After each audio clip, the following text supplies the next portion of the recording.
Alright, then so I'm gonna do another reaction video. So this is gonna be a reaction to what really happened to SCP-096 in Backrooms by SCP Explained in starring animation. So let's do this.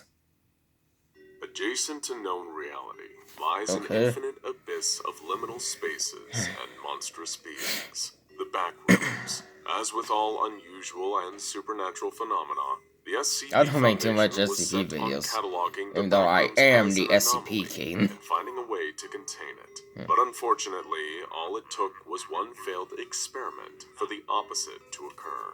A huge portion of Site-19 has begun no-clipping into the yellow-walled maze of the Backrooms first level, taking the research team, some D-Class, and a handful of Mobile Task Force agents into the disturbing alternate reality with it. But this isn't the most terrifying part. Just before the experiment went wrong, SCP-096, aka the Shy Guy, was transported to the testing area of Site-19 to be used as a means of clearing Backrooms entities Yeah, he's here from the now. path of the research team. In the midst of the chaos that ensued while dimensions fused, 096 was exposed to the gaze of a shadowy being known as a Smiler, and was able to instantly break free of containment. Sprinting through the maze towards the Smiler, SCP-096 was quickly too far away for the Foundation staff to attempt recapture. Moreover, this situation demanded a far more immediate concern. There was no apparent way to no-clip the lost portions of the site back to native reality. The researchers, D-Class, and MTF personnel who were now on the other side would have to adapt and fend for themselves in this new reality. Agent Cullen, the highest-ranking member of the Mobile Task Force present, identified several hostile entities approaching. These bundles of arms were known as clumps, and since they did not possess eyes, they had evaded 096's wrathful response to entities that saw its face. Well, they're Cullen's lucky. orders, the researchers and D-Class took cover behind the agents, who opened fire on the clumps. Meanwhile, SCP-096 caught up to the Smiler that had glimpsed its face. In most cases, Smilers are highly dangerous entities that prey on humans who are trapped in the Backrooms by pulling them into the shadows. Because this was its nature, the Smiler was not prepared for 096 to not only approach at top speed, but to deliver a slamming arm thrust straight into the creature's face. The Smiler instantly knew that one more blow like that would be the destruction. If I was in the Backrooms, I would have some weapons with me.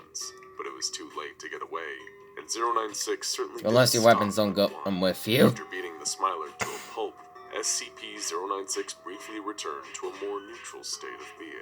It was not at all fazed by the new surroundings. In fact, it was temporarily relieved by the solitude of the Backrooms maze. That was when SCP-096 felt the gate. Hold on. Something unknown. Yeah, so unlike this computer, my laptop, this laptop does not have an ad blocker on it, so no stranger to being remotely viewed and becoming enraged by it. But this was different. These eyes were everywhere and nowhere. It used to have an ad blocker, but I don't even know why it's not even here anymore, so apart by its own violent impulse to destroy whatever entity was currently seeing its face. With no clear target present, his eyes went red. All fours, and in an instant, it ran like a mad beast through every conceivable corridor of the infinite yellow maze in less than a single second. During this blindingly fast rampage, 096 found itself back near the Foundation personnel for a fraction of a moment. None of the humans present could perceive the Shy Guy at the hypersonic speed it was going, but the result of it passing by was evident in the abrupt death of several MTF agents who were still focused on fending off the clumps. It was collateral damage to 096, who didn't intend for its speeding body to collide with the agents, but in any case, the clumps were at that much more of an advantage when it came to brutally attacking the members of the research team. The clumps' numbers were increasing as well, as more of the fleshy aberrations rolled forth. So what did they see on its 6's face or something? 61 panicked, breaking away from the defensive defensive line and bludgeoning an MTF agent from behind. The others were still reeling from the sudden slaughter created by SCP-096 and were not quick enough to stop D-3461 from turning tail and running off into the maze with a stolen Mobile Task Force issue firearm. The clumps seemed to ignore this and focused on the larger group of humans present, closing in, well, a clump of clumps. Senior researcher Dr. Hart, an expert in reading the body language of anomalous creatures, noticed this idiosyncratic movement immediately. She immediately notified the rest of the research team that the clumps seemed to prioritize going after humans in groups. As much as it was a cliché in horror and adventure media, it seemed like the best course of action was to split into groups of 2 or 3 and run in all directions. Without momentum, the clumps weren't especially fast. Given the sharp turns and numerous crisscrossing pathways of the Backrooms' first level, the humans could, with a head start, keep themselves at a safe distance if they used their brains and less cumbersome limbs to maximum efficiency. Dr. Hart chose her most trusted scientific understudy, Dr. Whitaker, as her retreat buddy, and the two began to hurry down the many hallways away from the clumps. If there was a way to survive these entities, even on their home terrain, it would be through the superior intellect of the researchers. That is what Dr. Hart believed in her doctor's heart. She and the others who followed her plan were lucky that 096 had stopped zooming through the maze of the Backrooms' first level. This was because it realized that the entity, or entities, which were looking at it, were not here in this dimension, or rather, this level of the Backrooms. But that didn't mean that whatever it was could hide for long, especially not from SCP-096. The Shy Guy was capable of many things when provoked by another being seeing its face, and among the most obvious was its nigh invulnerability and extreme speed. Both of these factors would come into play as SCP-096 attempted a bizarre and fascinating feat. The Shy Guy's entire body shivered, vibrating in place at an even faster velocity than it had used to cross the infinite maze in an instant moments prior. Why is he going blurry? This unorthodox psychic straining movement pattern made SCP-096 especially prone to no-clipping, which was the only reliable way to navigate between levels of the Backrooms. The sustained vibration was highly damaging to 096's body, but it felt no pain, and the broken bones and frayed muscles were returned to normal instantaneously. Furiously, and with no further preparation, SCP-096 no-clipped through the floor of the maze and began to descend through the known levels of the Backrooms towards the offending entity that was still looking at its face. Down 1 level, then 2, then 3. The pressure of maintaining this feat would more than likely kill or incapacitate any other being, including many of SCP-096's fellow powerful anomalies. But that level of endurance was what made SCP-096 so distinct and so unstoppable. 4 levels down, 5 levels down. As it's all the way down to like 5 levels. To descend, the scattered personnel from the Foundation were making their own discoveries about no-clipping through the Backrooms. D-3461. I wonder when the Backrooms is gonna be a level of the Backrooms filled with sewer pipes and swooping death moths. The rifle he had taken. I wonder when the Backrooms is gonna become an SCP on the SCP Wiki. Unless somebody's already done it. Still, taking his chances sneaking around down here felt better than trying to go back towards anyone who knew him from the Foundation. Like most D-Class, D-3461, formerly known as Gene Beatty, was a hardened criminal through and through, and he had done unforgivable things prior to his time contained by the SCP Foundation. He didn't want to go back, not to the Foundation, not to prison, and not even to the real world. Well, he got his wish. He thought. He would survive in this hellish abyss known as the Backrooms with only his malice and sense of self-preservation. It's not a good wish. Cullen, on the other hand, who was accompanied by 2 of his surviving Mobile Task Force subordinates, was focused on patrolling the Yellow Maze and searching for potential human survivors. Other people had been no-clipping into the Backrooms for as long as the Foundation's data suggested. It was possible that enough of those unfortunates were able to carve out a life for themselves, that a sizable faction had formed over the years. Such a group would always have a need for armed assistance and well-trained soldiers, so Cullen knew he could easily find himself a place among them. From there, he would do everything in his power to muster resources, track down the scattered Foundation personnel, and ultimately return home. They have to be around here somewhere, he told himself and his agents. Of all the now hopelessly lost researchers, it seemed that Dr. Hart and Dr. Whitaker had made it the farthest into the backrooms. They were both now wandering in the Infinite Hotel, otherwise known as Level 5, a sprawling labyrinth of suites and lobbies that would rival the finest establishments in the front rooms of reality. That is, if it were not also full of the same kind of hostile entities that were so common through the backrooms. Dr. Whitaker attempted to stay in high spirits, however making a sophomoric joke about needing a vacation from his vacation. Dr. Hart groaned. You're gonna need a real on vacation. some level, she was grateful to have her younger and more eccentric colleague close by. Though he lacked common sense, he was a prodigy at science, and more than that, he was loyal.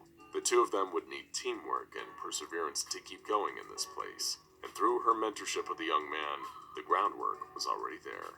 He and I will manage somehow, Dr. Hart affirmed in her mind. Elsewhere, several levels down, SCP-096 had arrived at the source of the strange gaze that had been fixed upon it. In level 11 of the backrooms, the city, which fittingly enough resembled a modern human city of vast proportions, SCP-096 was found locked onto the entity known as Argos.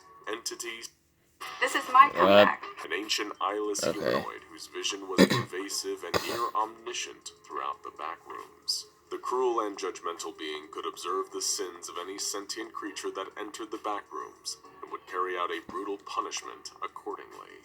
This was its routine behavior, and it didn't single out SCP-096 any more than it did D-3461, whose sins were much more severe in the eyes of Argos due to the ill intent behind them. That is not to say that Argos saw the Shy Guy as innocent. Even out of perceived defense, the amount of lives that SCP-096 had taken was, on principle, enough to call even the most well-meaning being a sinner. Yeah, it's taking a lot of fight between lives. Argos and the Shy Guy was inevitable.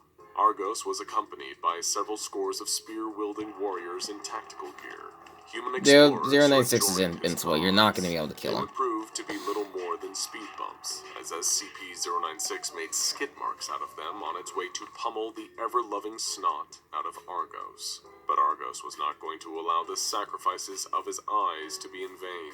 The entity used the reach of his spear to strike 096 at a distance, impaling the creature in mid-run to the ground. This held the Shy Guy for all but a moment, before it moved its body up the spear and slammed into Argos, throwing the two of them through a nearby building. Argos fought desperately to remove his spear from his opponent's body, as all the while 096 pounded him with punches that could each reduce an automobile to scrap metal. The two interlocked monsters tumbled through wall after wall of the skyscraper, taking the lives of several unlucky human citizens in the process. When Argos pried his spear free from 096, he immediately jumped back several paces, but once again, he had underestimated the Shy Guy, who was at his throat in seconds. Passers-by on the street watched in horror as 096 hurled Argos by the throat into the skyscraper, Wow. directly across from the one they had been fighting in. Argos crashed through the glass of one of the windows and into an office floor. One titanic leap from the Shy Guy later, and 096 had joined Argos on this new fighting Super stage. Smash Bros. Argos Backrooms twirled in his spear SCP in a frenzied Edition. display of combat prowess. If this thing insisted on advancing towards him with no regard for its well-being, it would have to go through his spear multiple times over. But 096 was not the kind to let fear stop it from advancing. It charged, taking every attack Argos could dish out before pummeling him downward through several floors of the building until they reached the ground level. SCP-096 could have taken far more punishment, but Argos had reached his limit. The entity spear fell from his hand as 096 continued to hit harder and harder, over and over again, until Argos was close to death, as an immortal Backrooms entity could be. At the very least, he had been injured so severely that his all-seeing gaze had become weakened. For the Shy Guy, this meant that Argos was technically no longer looking at it. It became docile once more and wandered out of the building into the streets. To its relief, and to the relief of the nearby entities, the facelings of the city had no eyes and no interest in looking at 096. preferring to continue their mindless pantomime of normal How can they see life. it all, Aren't though? we all in a cosmic sense? Regardless, SCP-096 walked through the streets of the city with one goal: return home. But home was far, far away from where the Shy Guy was, and the no-clipping maneuver that it performed earlier Why was can't not you something no-clip that up, the anomaly like, would muster the up out of the recklessness to background? do at all times. Only Unless when that its takes you fate to was another one. closed did SCP-096 possess its murderous determination. At the moment, SCP-096 was like a morning jogger, traveling through level 11 at a brisk pace and searching for a way out. This naturally led the anomaly towards the suburban neighborhoods, which were themselves an entrance to the Backrooms Level 9, Suburbia.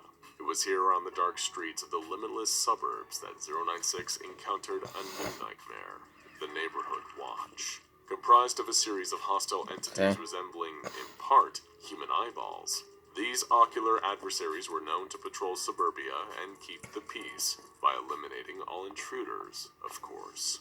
The floating watchers were capable of shooting disintegration beams, while the towering striders possessed sinewy limbs that could easily bash most entities into submission. But, unfortunately for everyone involved, they were giant eyeballs. One look from the Neighborhood Watch in the direction of SCP-096, and their fates were sealed.